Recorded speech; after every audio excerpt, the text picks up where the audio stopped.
Maaf Pak Steve, boleh unmute sendiri Pak? Ya, shalom. Shalom semuanya. Bisa dengar suara saya kedengaran?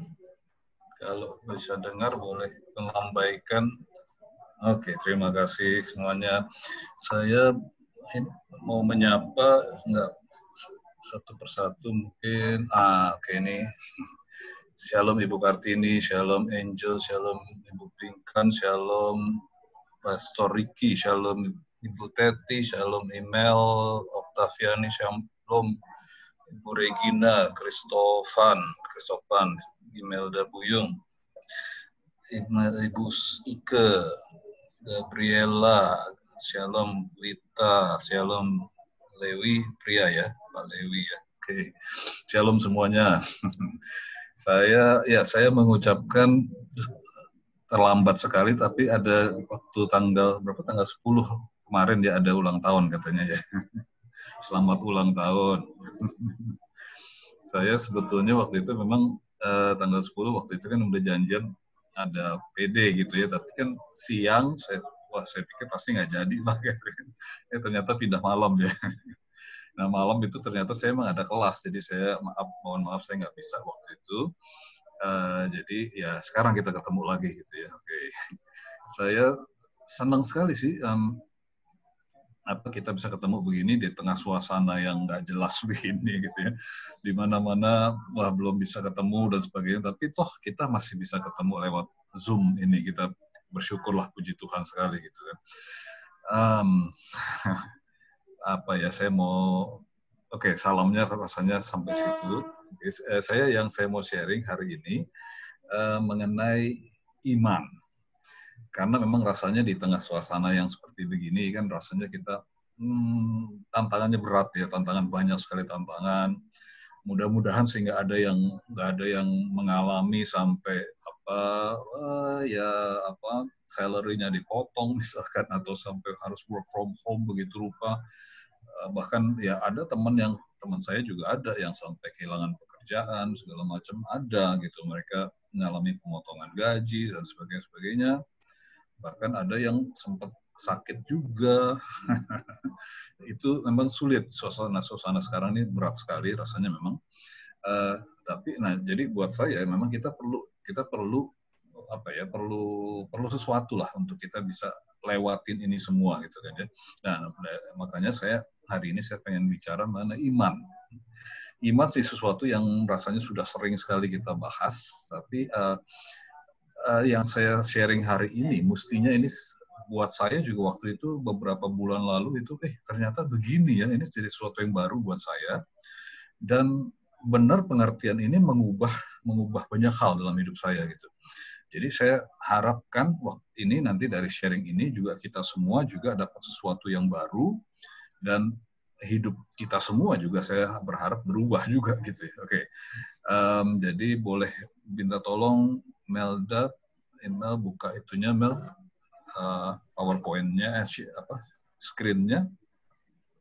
Kartini Pak yang host. Kartini. Ya. Sorry. Ya, oke. Ibu Kartini boleh tolong di-share ininya, screen-nya. Sorry, screen yang mana ya? Oh. Mel belum ada suaranya. Yang PowerPoint bukan? Ya, PowerPoint. Ya. Tapi itu buat ibadah. Oh. Ini. Mel, masih di mute Mel, suara Mel.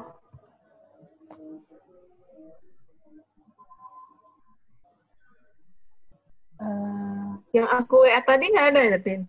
Barusan kah? Iya, tadi aku udah tanya. Sebentar aku coba. Bikin aku host dong. Bikin aku host. Bisa.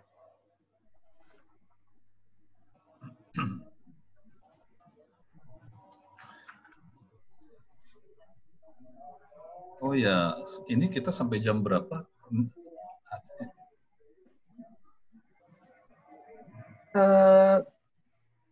Khotbahnya 30 sampai 45 menit, Pak. 30 sampai 45. Oke, jam 8-an kali kurang lebih ya. Oke.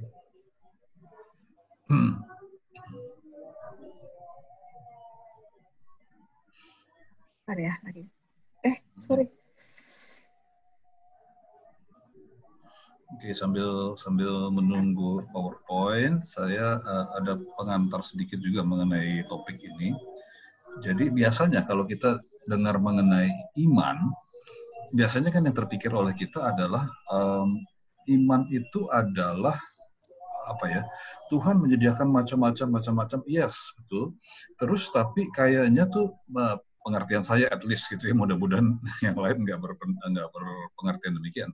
Pengertian saya dulu adalah, oke, Tuhan sediakan begini, maka saya harus punya iman untuk bisa mendapatkannya. Iya, saya juga sering memang dikhotbahkan seperti itu. Jadi seolah-olah Tuhan ada bagiannya Tuhan, lalu ada bagiannya kita, gitu. Seolah-olah gitu ya. Oke.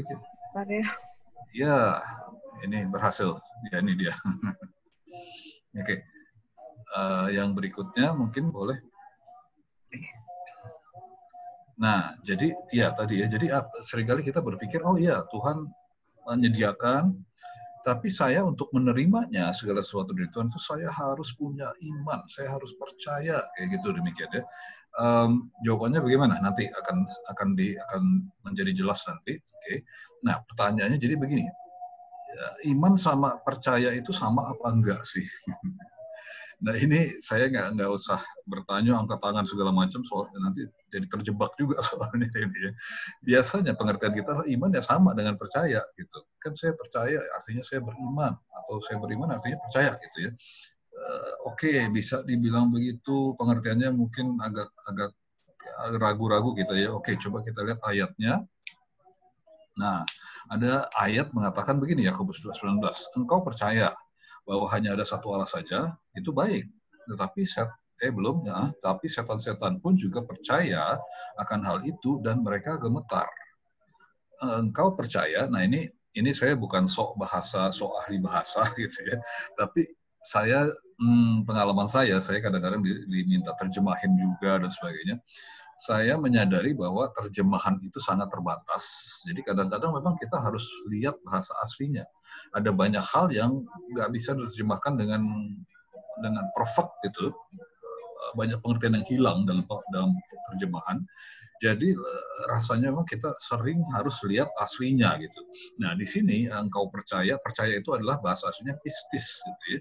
Bahwa engkau percaya bahwa ada hanya satu Allah saja baik, tapi setan pun percaya loh. Itu pun istilahnya pistis juga, percaya akan hal itu dan mereka gemetar katanya. Oke, slide berikutnya. Oke, ini teks yang sama. Nah, kepercayaan setan ini kita ngerti ya. Kepercayaan setan itu bukan hasil pekerjaan Tuhan pasti. Maka kepercayaan setan itu tidak bisa menyelamatkan mereka, ya kan? Nggak ada setan yang selamat. Gitu ya. Mereka percaya pada Tuhan nggak? Percaya. Kenapa mereka bisa percaya pada Tuhan? Karena mereka kan melihat Tuhan. Mereka kan makhluk roh, gitu ya. Mereka lihat Tuhan, iya pasti mereka lihat Tuhan. Gitu. Maka mereka percaya pada Tuhan, iya. Engkau percaya bahwa hanya ada satu Allah saja, baik. Tapi setan pun juga percaya hanya ada satu Allah saja, dan itu membuat mereka gemetar. Iya, gitu ya. Tapi tadi percayaan setan itu bukan dari Tuhan, maka setan nggak bisa selamat. Kalau iman kita, kesimpulannya nih, maka kalau iman kita adalah iman yang self-made istilahnya, iman yang dari diri saya sendiri, iman itu juga nggak bisa menyelamatkan. Bisa nangkep ya. Setan punya iman, ya saja iman bisa percaya, bisa. Kita juga percaya, iya. Tapi yang kita tahu pasti adalah kepercayaan setan itu nggak menyelamatkan. Nah, kita tentu nggak mau punya kepercayaan atau iman yang nggak menyelamatkan. Buat apa, gitu kan ya? Oke, lebih lanjut dulu, nanti akan lebih jelas. Oke, jadi kita bisa simpulkan demikian. Kalau percaya itu sumbernya adalah manusia, atau pokoknya bukan dari Tuhan lah. Setan juga percaya, sumbernya dari dia sendiri juga gitu ya. Nah, kita percaya. Kenapa? Karena dasarnya keinginan kita sendiri. Biasanya demikian kan. Oh ya, saya percaya saya akan dapatkan apa ya? Saya akan dapat promosi dalam pekerjaan saya. Itu dasarnya mungkin dari kita aja ya, keinginan kita saja gitu kan, bukan dari Tuhan. Maybe bisa kayak demikian. Oke, yang next-nya. Nah, jadi percaya itu sumbernya manusia, dasarnya keinginan manusia. Tapi kalau kita ngomong iman yang sejati nih, ngomong iman itu sumbernya adalah Tuhan. Dan dasarnya adalah firman Tuhan. Jadi ternyata iman dan percaya itu kalau kita mau detail gitu ya, itu sebetulnya beda. Percaya, sekedar percaya itu ya bukan iman sebetulnya. Gitu. Kalau yang iman sejati dari Tuhan, nanti akan ada ayat-ayatnya. Oke, next dulu. Nah, jadi pertanyaannya, iman itu sebetulnya apa sih? Oke, ayat berikutnya. Oke, ini ayat yang selalu keluar kalau kita ngomong mengenai iman kan ya. Kita baca sama-sama, meskipun nggak kedengeran, nggak apa-apa ya. 1, 2, 3. Iman adalah dasar dari segala sesuatu yang kita harapkan dan bukti dari segala sesuatu yang tidak kita lihat. Iman, ya di sini juga ada kata pistis lagi gitu ya. Iman adalah dasar, oke nanti saya akan jelaskan. Iman dasar dari segala sesuatu yang kita harapkan, bukti dari segala sesuatu yang tidak kita lihat. Apa artinya? Coba lihat next-nya. Nah, di zaman dahulu itu waktu konon katanya ini kan waktu zaman Ibrani itu kan zaman ya gereja mula-mula gitu ya ditulis. Di zaman itu orang ngomong pistis itu mereka punya sebuah reference.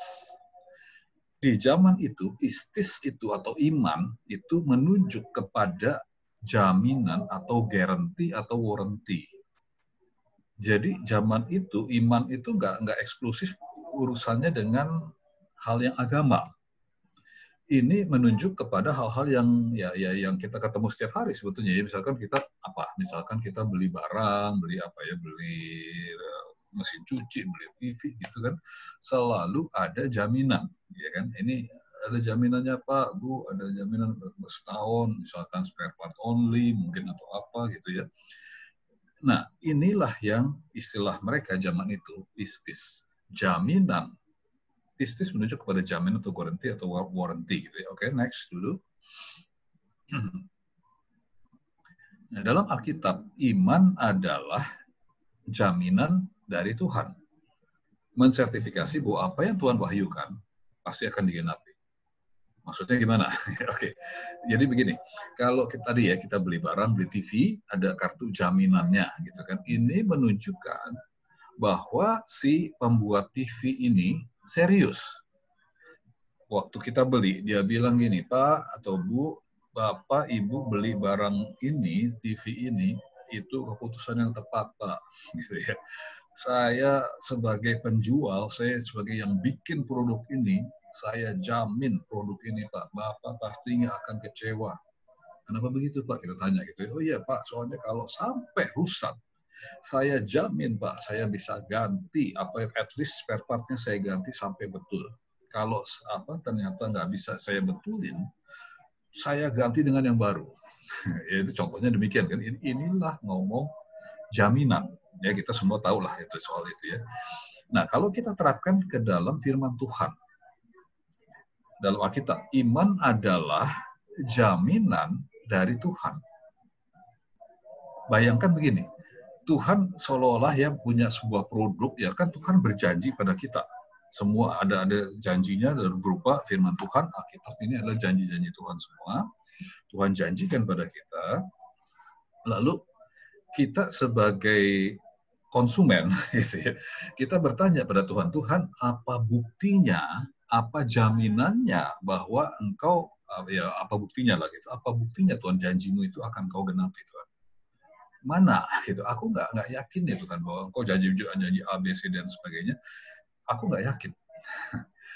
Nah, lalu Tuhan bilang, aku punya kartu warranty juga, aku punya kartu garansi juga sebetulnya Tuhan bilang. Oh ya, kartu garansinya itu apa Tuhan? Bukan sesuatu hal yang fisik, nggak ada kayak kartu gitu. Oh iya, inilah kartunya, jaminan dari Tuhan, nggak ada tentunya. Tapi sesuatu yang jauh lebih luar biasa dari itu, Tuhan berikan jaminannya itu berupa iman dalam hati kita. Bisa nangkep nggak? Maka kita kok bisa percaya? Coba saya tanya, kenapa kita bisa percaya pada firman Tuhan? Apakah karena sekedar Pak Pendeta di gereja kita dengar, wah khotbahnya meyakinkan banget, gitu ya. Saya percaya deh, gitu ya. Tapi lain kali pendeta yang mungkin ngomongnya kurang meyakinkan, kita nggak percaya. Bukan soal apa kefasihan ngomong seseorang, bukan soal itu, gitu kan ya. Tapi orang bisa percaya pada janji Tuhan adalah karena ada warranty-nya sebetulnya, ada garansinya. Apa garansinya? Iman. Iman itu yang Tuhan taruh dalam hati kita dan tiba-tiba kita percaya aja gitu. Oke, next dulu mungkin. Iman. Oke. Saya lupa nanti. Oh ya, nanti mungkin akan nyambung. Saya lupa, saya ada agak ininya nggak ya mungkin. Nah, iman. Jadi gini, iman selalu merupakan karunia Tuhan. Tidak pernah dihasilkan oleh manusia. Karena kalau kita yang kita yang tadi ya janji Tuhan, oke, saya percaya Tuhan, itu dari saya sendiri. Kalau dari saya sendiri, saya percaya. Suatu hari kita pasti gagal aja. Ketika ada keadaan yang berat yang kita hadapi, aduh begini ya, aduh katanya Tuhan janji berkat misalkan, loh ini buktinya saya kena pemotongan gaji Pak. Ketika kita ketemu yang hal-hal yang berat kayak gitu, kita nggak akan bisa bertahan aja. Kalau iman kita itu berasal dari diri saya sendiri. Saya yang self-motivation gitu. Ya, saya percaya, saya pasti bisa, saya yakin, saya, oh ya, yes. Nggak bisa. Gitu. Iman selalu dari Tuhan. Gitu. Karunia dari Tuhan. Maka kita bisa percaya. Gitu. Oke, next-nya dulu. Oh, udah sampai sini ya. Oke. Gini, saya sebelum sampai ke sini, jadi begini, misalkan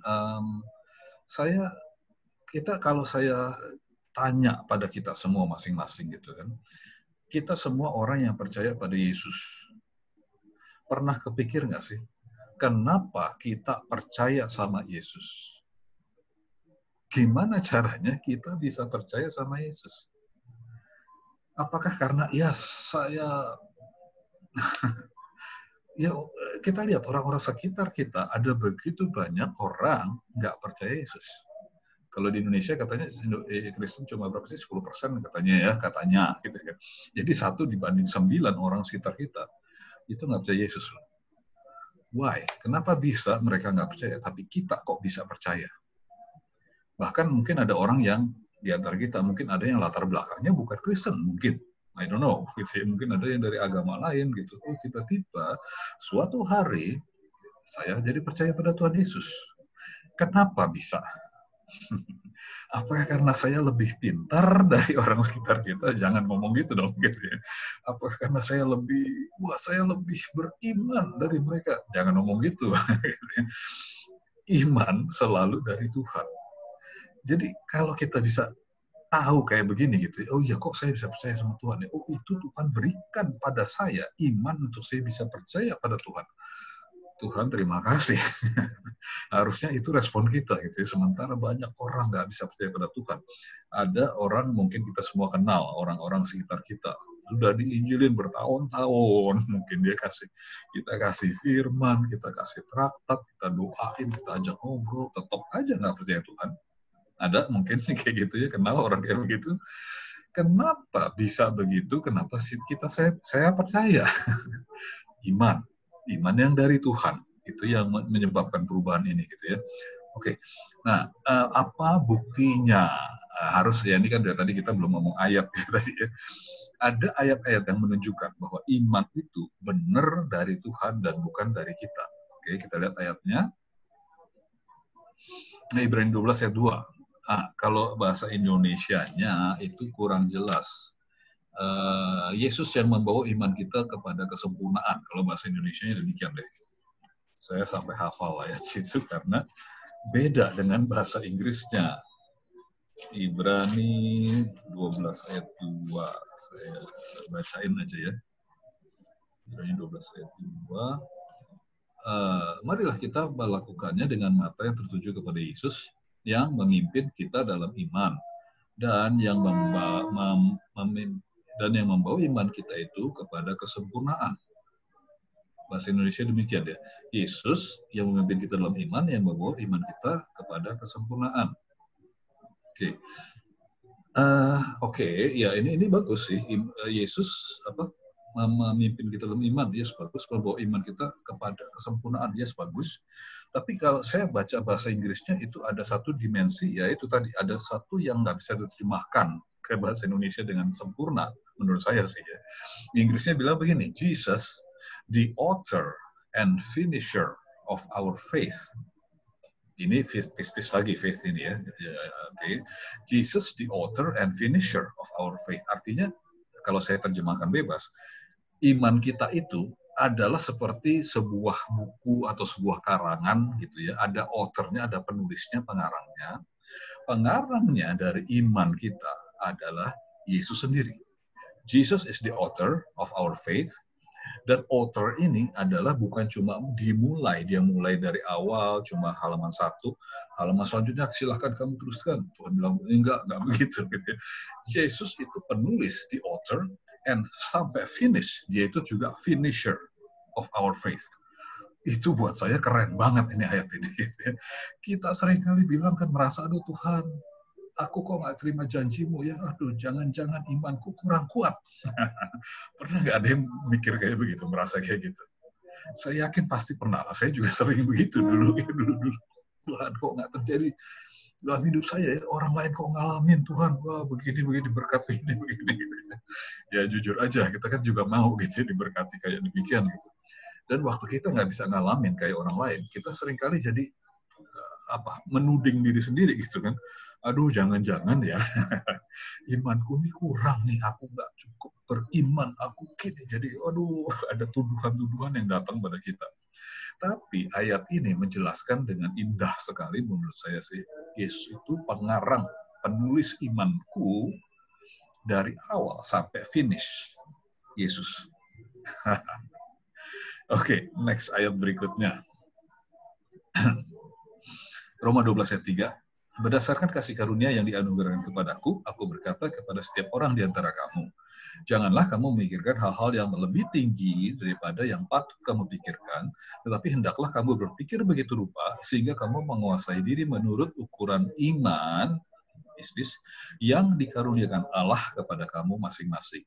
Bagian yang kuning ini ya, iman yang dikaruniakan Allah kepada kamu.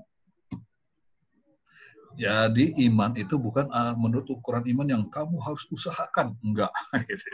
Iman yang dikaruniakan Allah kepada kamu masing-masing.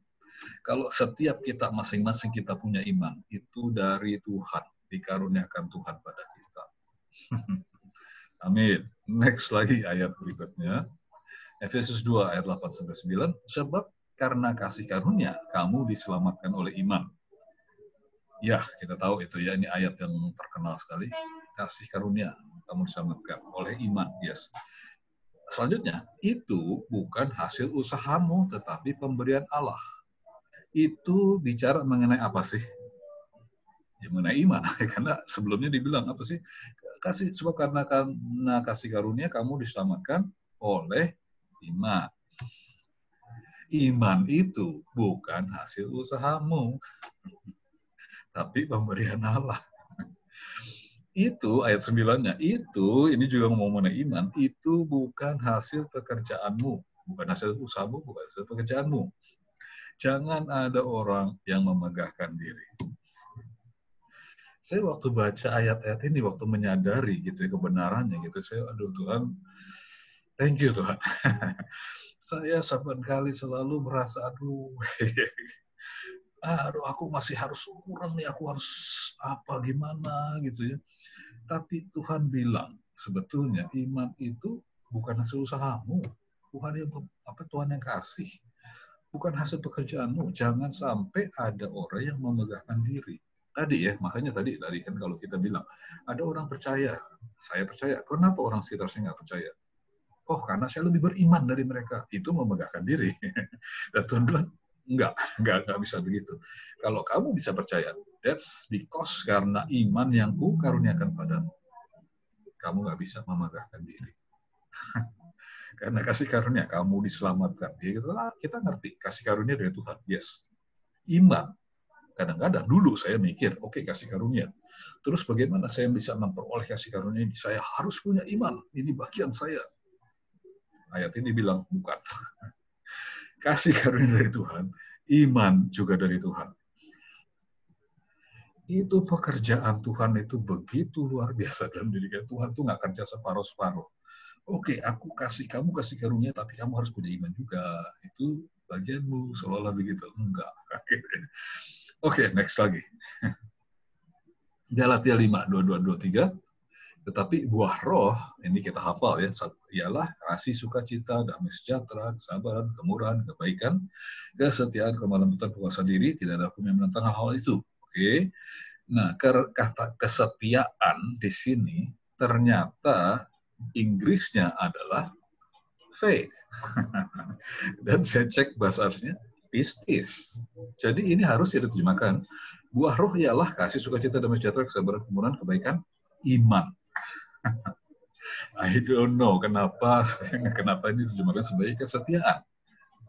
Karena kalau kesetiaan itu kan kesannya itu bagian kita gitu ya. Ya karena yang lain itu seolah-olah memang bagian kita kasih. Oh ya kita harus mengasihi, iya sih. Tapi kasih yang di sini sebetulnya agape loh. Nah, kita nggak ngomong soal ini gitu ya. Sukacita, damai sejahtera, kesabaran. Oh kamu harus sabar, kamu harus murah hati, kamu harus baik. Yes, iya sih gitu ya. Nah, maka mungkin si penerjemah terjemahkan pistis di sini menjadi kesetiaan karena seolah-olah ini kan satu model nih, kesabaran, kemurahan, kebaikan, kesetiaan bagiannya manusia semua seolah-olah gitu. Ternyata bukan. Iman ini ngomong mengenai iman. Iman di sini dibilang adalah buah roh. Rohnya udah besar pula, ya bukan buah rohmu, bukan buah roh kudus. Saya sih ya sampai sejauh ini tadi ya kita kalau ngomong, oh ternyata aku bagianku apa dong Tuhan?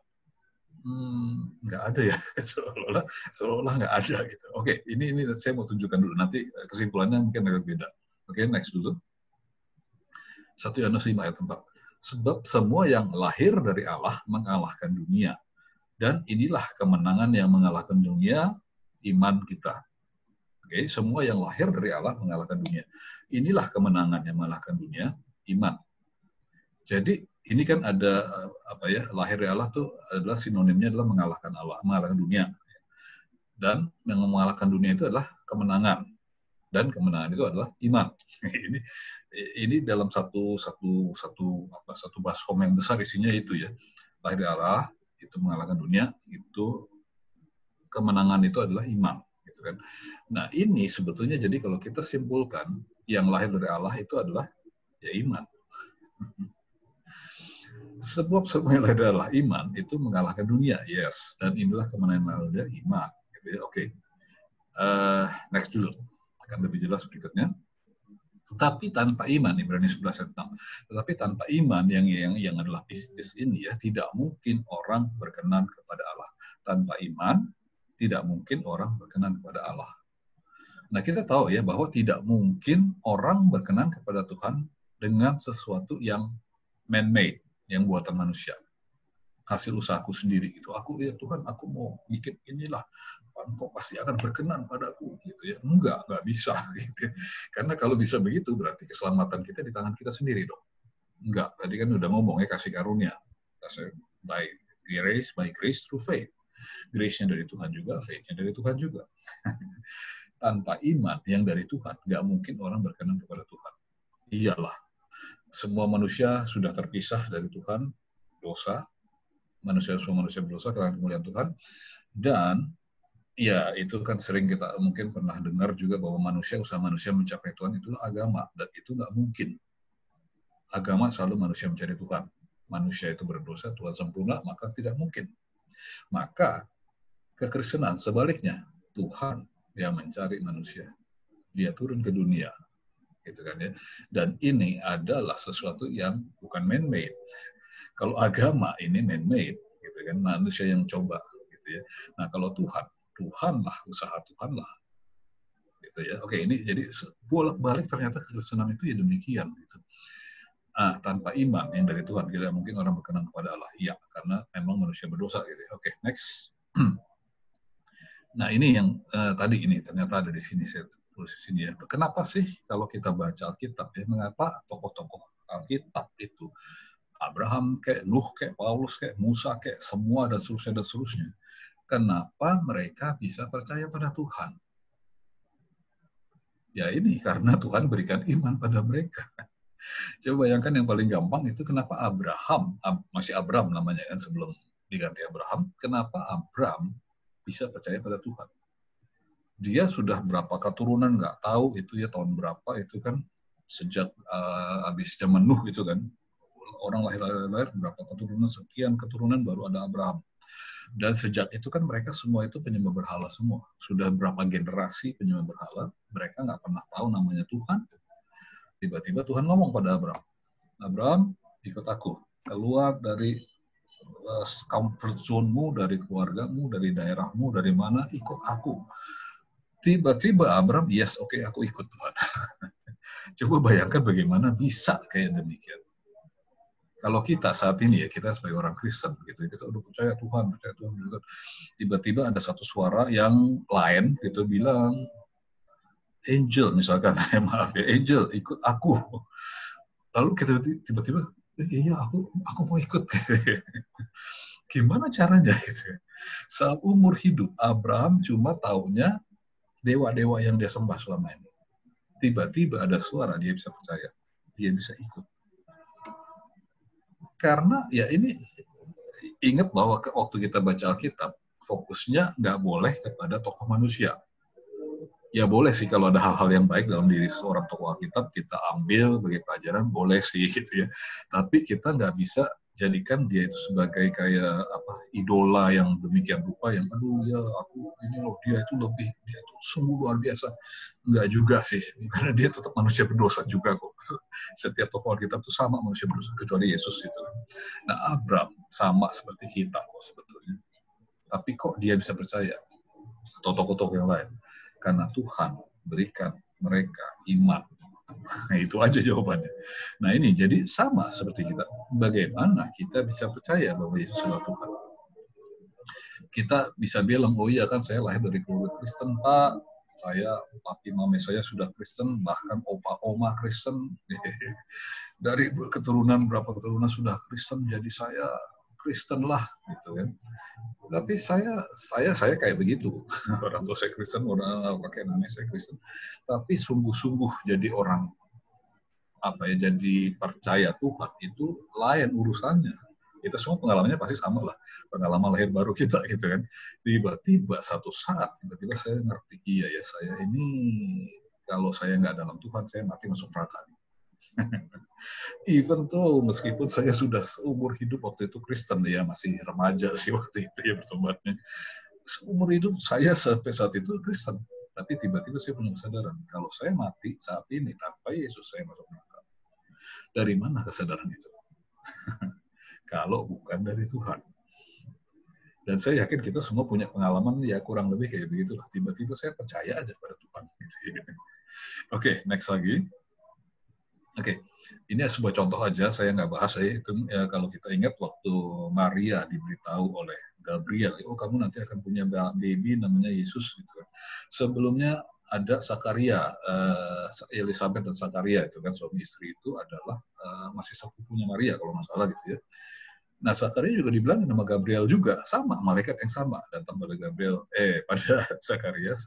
Zakaria, nanti istrimu akan punya baby. Wah, nggak mungkin. Zakaria nggak percaya, Maria percaya. Why? Faktor apa yang membedakan?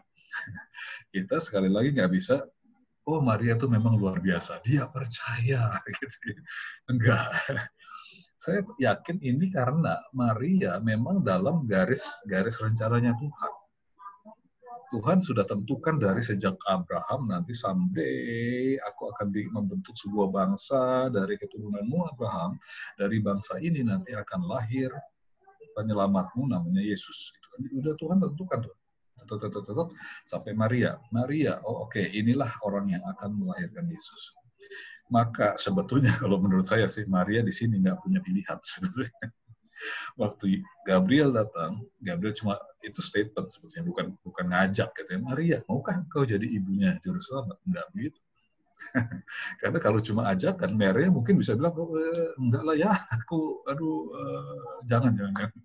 Dia masih bisa nolak loh, dia punya free will sebetulnya kan, sebagai manusia.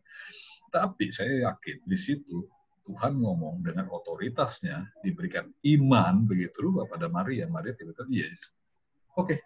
Makanya dia bilang habis itu kan, dia jadilah padaku menurut kehendakmu, menurut rencanamu. Kok bisa gitu Maria? Itu iman yang diberikan Tuhan pada dia. Maka rencana Tuhan tuh jalan. Gitu. Kalau enggak kan repot. Tuhan bilang, wah gagal rencanaku. Wah gimana ya? Ulang lagi. Nggak mungkin. Ada sesuatu yang Tuhan kerjakan pada diri Maria, sehingga Maria bisa percaya. Ini yang terjadi pada kita juga sebetulnya. Oke, next-nya lagi. Nah, kalau iman adalah dari Tuhan, lalu implikasinya apa? Next. Nah, ingat kita ini ya, berbagilah mereka yang tidak melihat namun percaya. Ini ada di Yohanes 20:29. Kita hafal semua ayat ini. Ini waktu Tuhan Yesus ketemu sama Thomas. Ya. Sebelumnya kan Yesus datang pada murid-murid tanpa Thomas. Murid-murid semua kaget gitu, oke gini. Terus habis itu mereka cerita sama Thomas, Thomas, kemarin kita ketemu sama guru loh. Thomas nggak percaya, nggak mungkin. Kecuali aku ketemu langsung, aku pegang bekas lukanya, baru aku percaya. Besok-besoknya, Yesus datang lagi beneran, ketemu Thomas. Ada Thomas di situ saat itu. Yesus bilang, oke Thomas, kamu nggak percaya kan? Oke, nih bekas lukaku. Taruh tanganmu di sini. Barulah Thomas percaya gitu kan. Dan Yesus bilang di situ, berbahagialah mereka yang tidak melihat namun percaya gitu ya.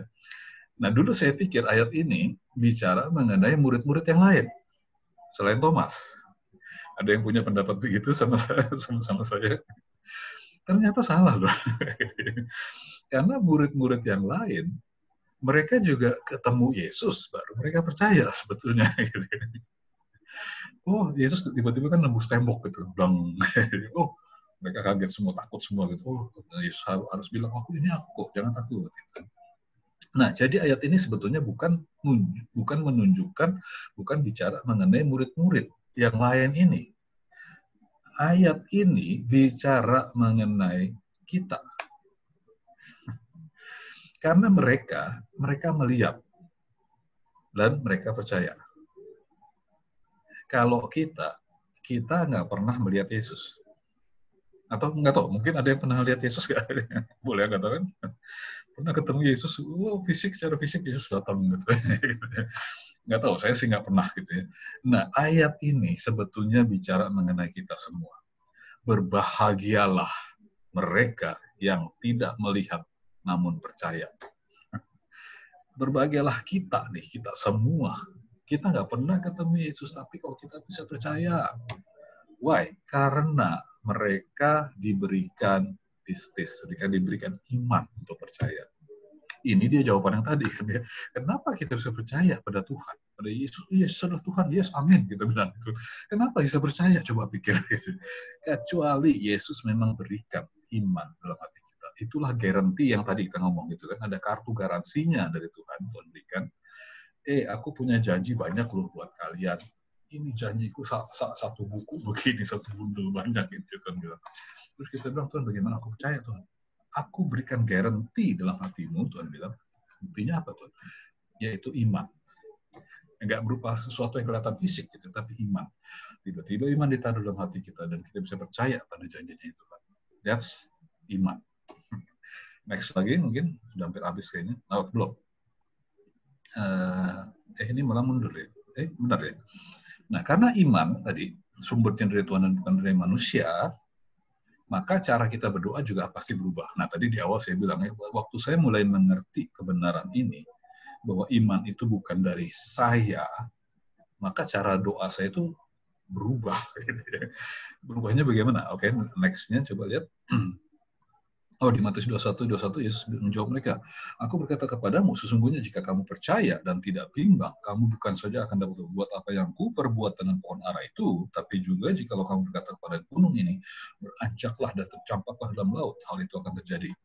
Nah ini kan kejadian waktu itu Yesus mengutuki pohon ara gitu kan ya. Lalu besoknya ada Injil yang bilang seketika itu juga ada Injil yang mengatakan besoknya mereka lewat situ dan udah kering gitu ya.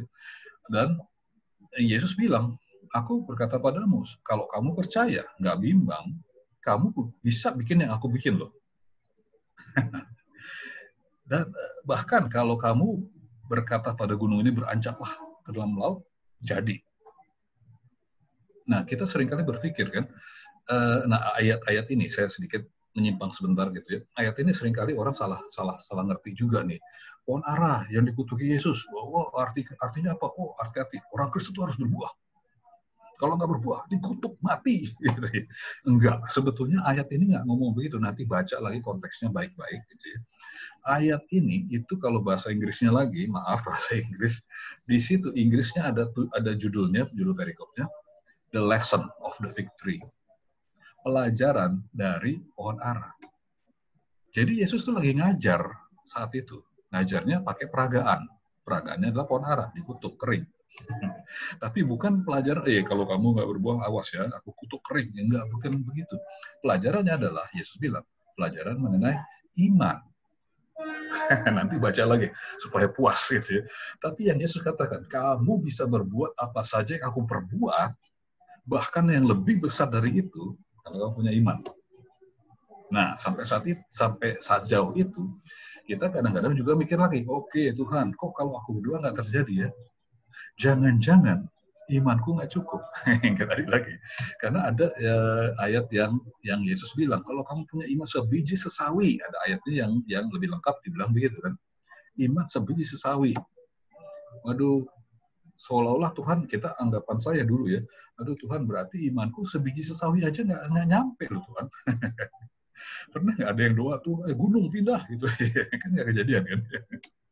Dan kita berpikir, aduh jangan-jangan imanku nggak nyampe, even sebiji sesawi aja yang begitu kecil, gitu ya. Nggak nyampe, aduh Tuhan ampuni aku. Gitu. Ternyata lain, ceritanya beda. Gitu ya. Tuhan bilang, ya kalau dari tadi kita ikutin gitu, iman itu dari Tuhan. Jadi waktu Tuhan bilang iman sebiji sesawi, artinya Tuhan cuma bilang begini loh, imanmu itu sebetulnya nggak kurang bro. Aku sudah berikan iman padamu, iman itu cukup.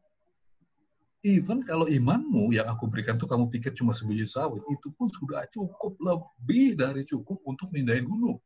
Amin. Jadi jangan pernah ada yang merasa, aduh Tuhan imanku kurang. Enggak. Gitu. Oke, next dulu. Nextnya mungkin menjelaskan. Nah, dan apa saja, Yesus juga pernah bilang begini, apa saja yang kamu minta dalam doa dengan penuh percayaan, kamu akan menerimanya.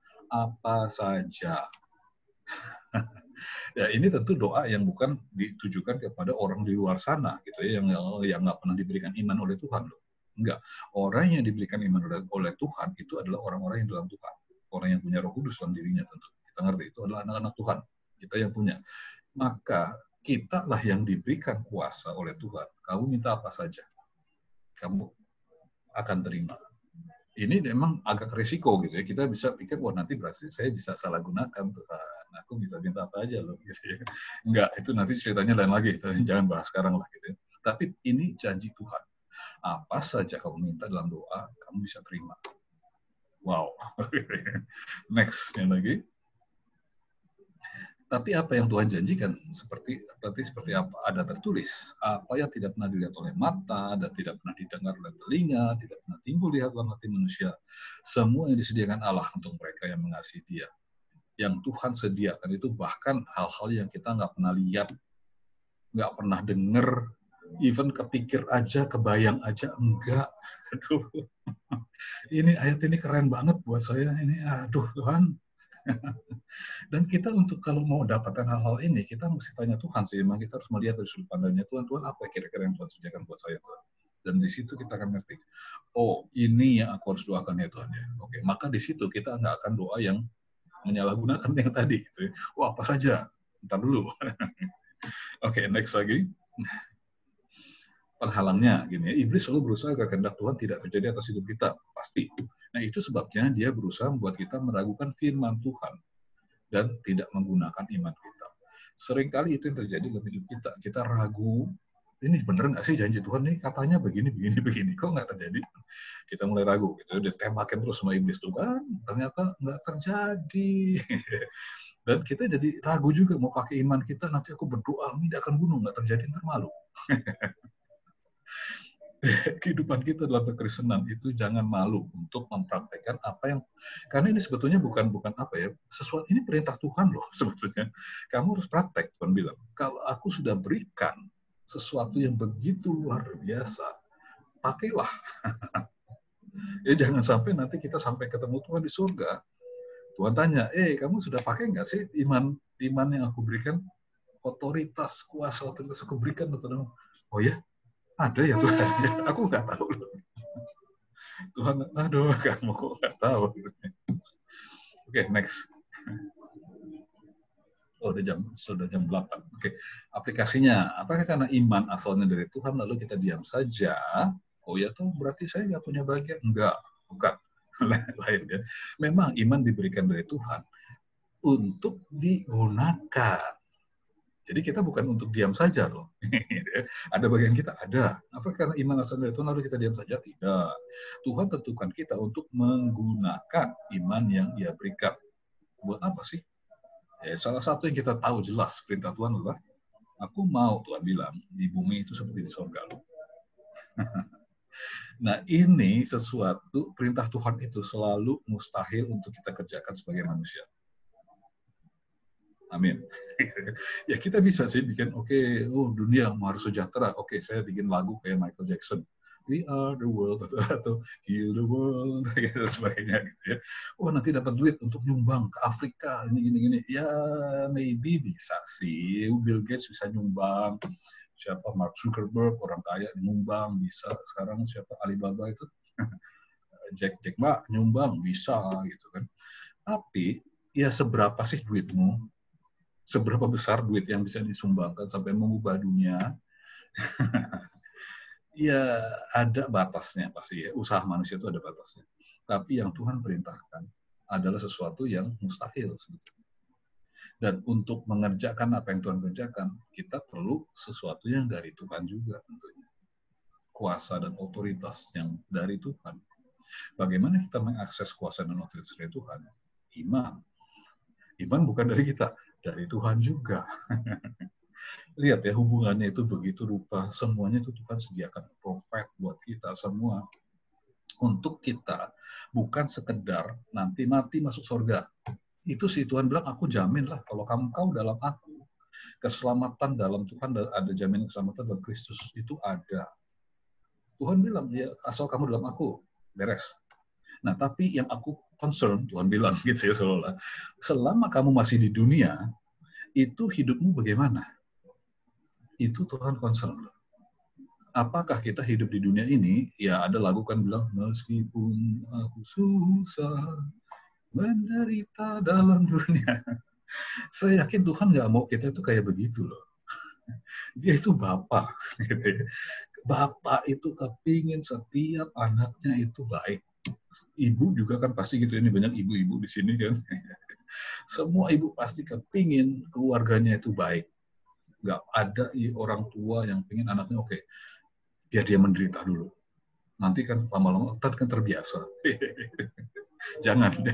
Kita kalau mau ya kita latih dia gitu loh. Kita latih gitu ya, latih. Tapi at the end kita mau dia itu baik hidupnya pasti. Dan kita sediakan segala sesuatu untuk dia bisa successful kan. Ya ini ada jalan-jalannya. Ya dia nggak akan begitu gampangnya juga ya, kalau anak bos yang konglomerat katanya malah terlalu gampang juga, nanti nggak kuat juga mentalnya. Ya mungkin memang betul juga gitu ya. Tapi Tuhan membentuk kita memang dengan firman kok gitu kan. Kita waktu kita baca firman itu membentuk diri kita, membentuk karakter kita, merubah yang jelek-jelek dari kita juga berubah kok gitu kan. Bukan sekedar ya harus menderita dulu baru karakterku berubah. Ya itu the hard way istilahnya, ya jangan kayak begitu. Kalau berubahlah oleh firman Tuhan, itu cukup sebetulnya. Yesus bilang pada murid-murid, kamu sudah bersih karena firman yang kukatakan padamu. Kita mau milih bersih karena firman atau bersih karena aniaya? Saya sih milih bersih karena firman aja. Gitu kan. Dan waktu saya bersih karena firman, saya tahu ada janji Tuhan. Saya bisa pakai segala janji Tuhan untuk kehidupan saya selama saya masih di dunia ini. Saya harapkan kita semua dapat dapat visi yang sama lah. Apa sih yang kita ngomong kembali lagi, ini terakhir kayaknya habis kan? Masih ada ya. Ini halnya dengan iman. Oh ya, ini ayat terakhir kayaknya. Jika iman tidak disertai perbuatan, iman itu hakikatnya mati. Kamu lihat bahwa iman bekerja sama dengan perbuatan, dan oleh perbuatan-perbuatan itu iman jadi sempurna. Jadi iman itu bukan sekedar nganggurin. Ya, iman kalau nganggurin itu dia mati. Ini bukan sesuatu yang menuduh kita. Ini ayat ini juga buat saya ini sekarang ya. Ayat ini bukan ayat yang menuduh kita. Kamu tuh kalau nggak ada perbuatan kamu akan ini gini. Kena kutuk gitu ya. Ternyata Tuhan bilang, cuma kalau kamu sudah ada iman, itu harus dipakai, bro. Sebetulnya demikian. Perbuatan itu menyempurnakan imanmu. Kalau iman cuma ya kamu simpen doang dalam hati, nggak ada gunanya. Pakai iman. Untuk apa? Pindahin gunung. Hari ini kita masih, mungkin ada di antara kita yang lagi ketemu gunung persoalan. Gitu ya. Kalau Tuhan ngomong itu bukan gunung persoalan, itu gunung real. Gunung beneran. Gitu. Tapi ya kita sih buat apa pindahin gunung, nggak ada gunanya juga. Gitu. Ya kita lebih berguna, ada gunung persoalan kita pindahin. Sebuah kesaksian. Ini saya tutup sampai sini aja, mungkin udah lewat sih. Nah, teman saya itu dia punya peternakan sapi gitu ya. Nah, ini kan hari ini Idul Kurban. Itu dia cerita, itu di orang-orang lain yang jualan sapi korban gitu ya. Itu tahun ini turun 40-50% katanya. 40-50%. Dia bilang, saya penjualannya malah naik ya. Kok bisa sih gitu. Ya dia emang anak Tuhan juga sih gitu ya. Bagaimana caranya? We don't know. Itu kadang-kadang kita nggak pernah tahu loh gimana caranya. Tapi saya yakin dia doa. Gitu. Nah hari ini sebagai penutupnya, kita semua bisa ketemu masalah. Kita masih hidup di dunia, kita masih rentan dengan masalah. Tapi ya jangan takut gitu. Tuhan sudah sediakan segala sesuatu untuk kita bisa lewati segala sesuatu. Ada COVID, ada resesi, ada kesulitan ekonomi, iya gitu. Tapi ada banyak, ya itu tadi saya cuma satu contoh, ada beberapa contoh lain lagi di mana mereka ada orang-orang yang justru diberkati dalam masa yang sulit begini. Ada contoh-contohnya. Dan saya kepingin kita semua juga ngalamin hal kayak demikian. Di saatku tak berdaya, gitu ya. Tuhan bekerja beneran, sungguh, karena Tuhan sudah sediakan. Amin. Ya. Yuk kita berdoa sebentar sebelum saya kembalikan. Bapak terima kasih Tuhan buat semua firman-Mu yang kami boleh dengarkan malam ini Tuhan. Kami jadi ngerti Tuhan bahwa iman, bahkan iman pun itu daripadamu asalnya, sumbernya. Dan iman itu bukan sesuatu yang kami usahakan sendiri. Karena iman yang dari kami itu tidak ada gunanya apa-apa. Tapi kami mengandalkan mulai sekarang kami ngerti dan kami mengandalkan iman yang daripada-Mu Tuhan. Dan kami tahu juga waktu Engkau berikan iman pada kami, itu bukan untuk sekedar disimpan, didiamkan. Tapi Engkau mau untuk kami pakai iman ini. Engkau berfirman bahwa kami bisa mengerjakan hal-hal yang bahkan lebih besar daripada yang Engkau kerjakan. Yaitu dengan iman yang Engkau berikan pada kami. Ajar kami Tuhan untuk kami mengerti dan kami boleh praktekkan apa yang kami dengar malam ini Tuhan. Besok, bahkan mungkin mulai malam hari ini Tuhan. Kami akan mulai berdoa untuk hal-hal yang mustahil kelihatannya buat kami. Tapi kami tahu buat Engkau tidak ada yang mustahil. Semuanya itu, segala sesuatu sudah Engkau letakkan di bawah kaki-Mu. Kami percaya itu Tuhan. Dan ketika Engkau berfirman, maka segala sesuatu berubah. Karena itu Tuhan kami mau mulai praktekkan, mulai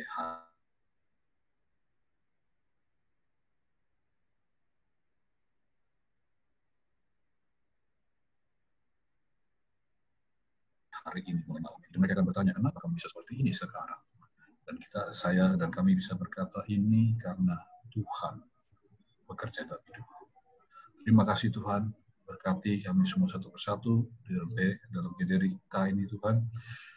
Jika kami mengalami suatu terobosan di musim-musim yang sulit ini, Bapak, menjadi kesaksian buat orang-orang sekitar kami. Terima kasih Tuhan, dalam nama Yesus kami berdoa.